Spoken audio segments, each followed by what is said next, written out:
Donald Trump says he may or may not strike Iran as Israel's air war continues. U.S. President Donald Trump says he has yet to decide whether the U.S. will join Israel militarily in its campaign against Iran. Asked whether the U.S. was getting closer to striking Iran's nuclear facilities, Mr. Trump said, "I may do it. I may not do it." Speaking outside the White House, he added, "Nobody knows what I'm going to do. Iran's got a lot of trouble, and they want to negotiate." And I said, "Why didn't you negotiate with me before all this death and destruction?"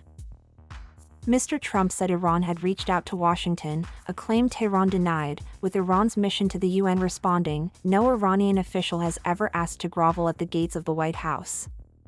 Iran's supreme leader, Ayatollah Ali Khamenei, said Iran would not surrender and warned any U.S. military intervention will undoubtedly cause irreparable damage to U.S.-Iranian relations.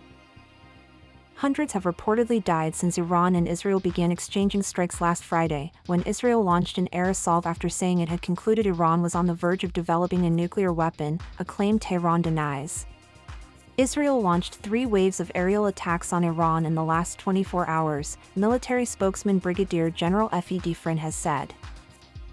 Israel deployed dozens of warplanes to strike over 60 targets in Tehran and western Iran, including missile launchers and missile production sites, he said. The aim of the operation is to eliminate the existential threat to the state of Israel, significantly damage Iran's nuclear program and all its components, and severely impact its missile array, he said. Early on Thursday, Israel issued an evacuation warning to residents of the Iranian Iraq and Kandab regions where Iran has heavy water reactor facilities. Heavy water is important in controlling chain reactions and the production of weapons-grade plutonium. Meanwhile, Iran says it has arrested 18 people it describes as enemy agents who it says were building drones for the Israelis in the northern city of Mashhad. Iran also launched small barrages of missiles at Israel on Wednesday with no reports of casualties. Israel has now eased some restrictions for its civilians.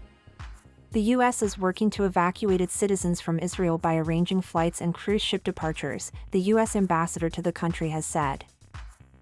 In the UK, Sir Keir Starmer chaired a Cobra emergency meeting on the situation in the Middle East, with a Downing Street spokesperson saying, ministers were updated on efforts to support British nationals in region and protect regional security, as well as ongoing diplomatic efforts.